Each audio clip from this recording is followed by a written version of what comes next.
আজকাল মাম্মাম বালিশগুলোকে এরকম ভাবে সাজিয়ে নিয়ে তার উপর এইভাবে ঘুমোচ্ছে। তো চলো আজকের ব্লগটা তাহলে শুরু করা যাক। নমস্কার, আমি দেবযানী। আমার চ্যানেলের আরেকটি নতুন ব্লগে তোমাদের সকলকে স্বাগত। পুজোর জন্য তো অর্ণব এখন কদিন ছুটি নিয়েছে, তাই না একটু দেরি করেই ঘুম থেকে উঠছি। আর আজ তো মাম্মামেরও স্কুল ছুটি আছে। তোমার মতো আরে ওটা ব্রাশ টাশ করা মেয়েকে, আমি স্মুদি বানাচ্ছি তো। আজকে আমরা ছুটির দিন।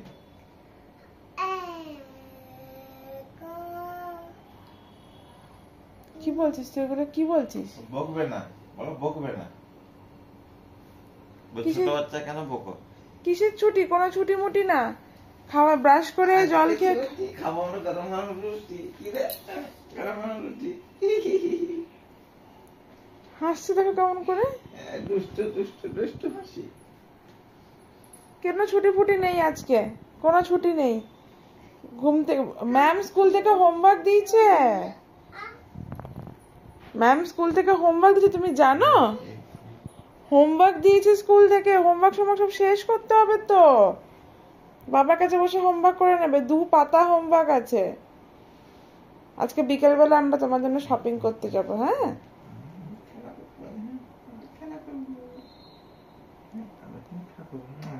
মা কি দুষ্টুমি শেখাচ্ছ বাবা। চলো চলো ওঠো। আরে ব্রাশ করো, আমি স্মুদি বানাচ্ছি। ওর দেখো আঙুল চুষছে, খিদে পেয়ে গেছে। চলো নিজেই এগুলো সেট আপ করেছে। নিজে করেছি, আমি একটা কিছু করিনি। আর ঘুমাতে হবে না। চলো চলো চলো ওঠো না, ওঠো ব্রাশ করা ওকে।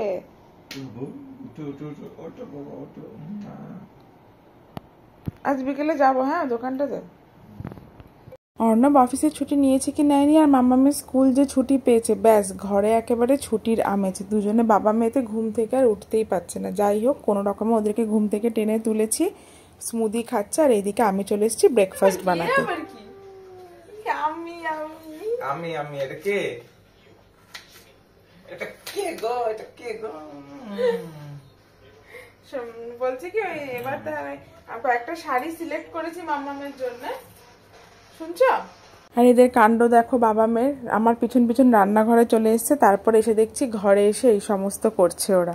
ডোল দুপা আবার দাবার করো, আবার করো, আবার করো। আয় আয় আয়।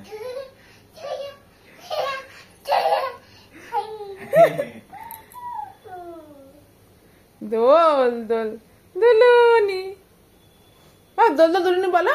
রাঙা মাথায় চিরুনি বলো।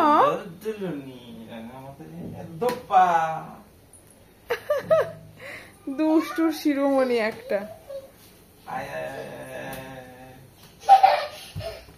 ও বারবার ওরকম করবে ও। দেখছো দেখছো দেখছো, উড়ি সর্বনাশ, কি হনুমান হয়েছে রে।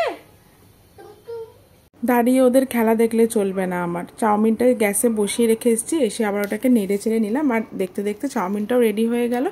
অর্ণবকে দিয়ে দিয়েছি খেতে। আর মাম্মাম খাবে না তাই কখনো হয়? ওকে বলছি তুই স্মুদি খেয়েছিস, তুই চাউমিনটা খাস না। সে তো আমার কোনো কথা শুনবে না। এই সমস্ত খেতে তো সব থেকে বেশি ভালোবাসে। ভালো লাগছে খেতে? এটা বেশি ফ্রাই করেছি, ওই জন্য শুকনো ড্রাই ড্রাই হয়ে গেছে, বুঝলে? ম্যাগিটা ভালো লাগে। আচ্ছা ঠিক আছে, ম্যাগি এবার তোমাকে এরকমই বানিয়ে দেবো। ম্যাগিটা ঝোলটা ভালো লাগে, কিন্তু ম্যাগিটা টিফিন টিফিন দেওয়ার জন্য ভালো। হ্যাঁ হ্যাঁ, যেটা এ করেছিল মিতালি করেছিল। বুঝতে পেরেছি। সব মেয়েকে তো টিফিনে ম্যাগি দিই না। এই তুই কি খাচ্ছিস? বাবাকে খাইয়ে দাও, একটু বাবাকে খাইয়ে দাও, বাবাকে খাইয়ে দাও মামা, বাবাকে। আজকে ভাবলাম অর্ণব যখন বাড়িতেই আছে তাহলে গাঠি কিছু একটু রান্না করি। ফ্রিজে না কিছু ইলিশ মাছের মাথা আর একটা ইলিশ মাছের লেজা পড়ে আছে, তো এটা দিয়েই গাটি কচুটা রান্না করছিলাম। তো অর্ণব প্রথমে গাটি কচুটাকে ছাড়িয়ে দিয়েছে। আমি আগে কোনোদিনও ইলিশ মাছের মাথা দিয়ে গাটি কচুর তরকারি বানাইনি, তবে মা বলল বানিয়ে দেখ, খেতে ভালো লাগবে। তো অর্ণব বলল ঠিক আছে, আগে থেকে তোমাকে গাটি কচুটা ছাড়িয়ে দিচ্ছি, আগে থেকে সিদ্ধ করে নিও না। অনেক সময় গাটি কচুগুলোকে না সিদ্ধ করে নিলে বেশি সিদ্ধ হয়ে যায়, কেমন একটা গলে গলে যায়। তো এখানে গাটি কচুর আলু সমস্ত কেটে নিয়েছি। রেসিপিটা তোমাদের সঙ্গে শেয়ার করে দেবো, ব্লগে আর শেয়ার করলাম না, ভিডিওটা অনেক বড় হয়ে যাবে বলে। তবে গাটি কচুর আলুটাকে একটু জলে ভিজিয়ে রেখেছিলাম। আর এই দেখো ইলিশ মাছের লেজা আর মাথাগুলো ছিল, তো সেগুলোকেও ভেজে নিলাম।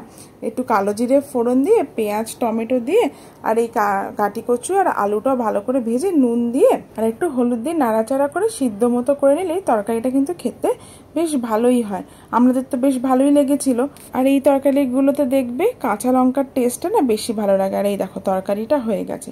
সকালেই বলছিলাম না যে মামামের শপিংটা করে আসলে না মামামের জন্য একটা চুড়িদার টাইপের কিছু আমি খুঁজে বেড়াচ্ছি। ফার্স্ট ক্রাইতেও দেখেছি, কিন্তু খুব একটা বিশেষ পছন্দ হলো না। তো ওই জন্য ভাবলাম যে একটু বাইরের দোকানে গিয়ে, মানে যে এমনি নর্মাল যে শপ আছে সেখানে গিয়ে দেখে আসি। তো নর্মাল শপেও দেখলাম কিছু পছন্দ হলো না, তো আমরা চলে এসেছিলাম জুডিওতে। দিল্লির আমাদের বাড়ির কাছে যে জুডিওটা আছে বেশ বড় আর অনেক স্টকও আছে। আগের বার যখন উদয়পুর জয়পুর ঘুরতে যাচ্ছিলাম, মামামের জন্য আমরা অনেক শপিং করেছিলাম এখান থেকে। ওরে বাবা, হেঁটে হেঁটে ওঠো, হেঁটে হেঁটে।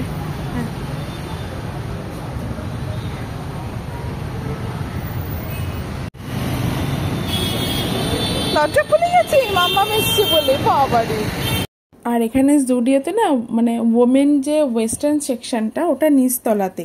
তো এখানে আমার একটা হিল তোলা জুতো কেনার দরকার ছিল, তো আমি এখানে জুতোগুলো দেখছিলাম। বেশ ভালো কালেকশন আছে এখানে জুতোর, আর নিলামও, দেখি কেমন চলে। আগের বার বাটা থেকে একটা জুতো কিনেছিলাম, সেটা তো বেশি দিন চললো না। এবার দেখা যাক জুডিও থেকে জুতোটা কেমন চলে, যদিও প্রথমবার কিনছি। আর বেশ মানে স্টাইলিশ লুকে আছে। তবে হ্যাঁ, প্রত্যেকটা জুতোরই না হিলটা যেন আমার একটু বেশি লাগছিল, যে মনে হচ্ছিল একটুখানি বেশি উঁচু উঁচু লাগছে পরে। আসলে আজকাল তো মামকেও কোলে নিতে হয় না শাড়ি পরে, তো তখন একটুখানি প্রবলেম হয়ে যায় যদি বেশি হিল তোলা জুতো হয়। আর মামামের তো এখানে এসে ভীষণই মজা হয়েছে।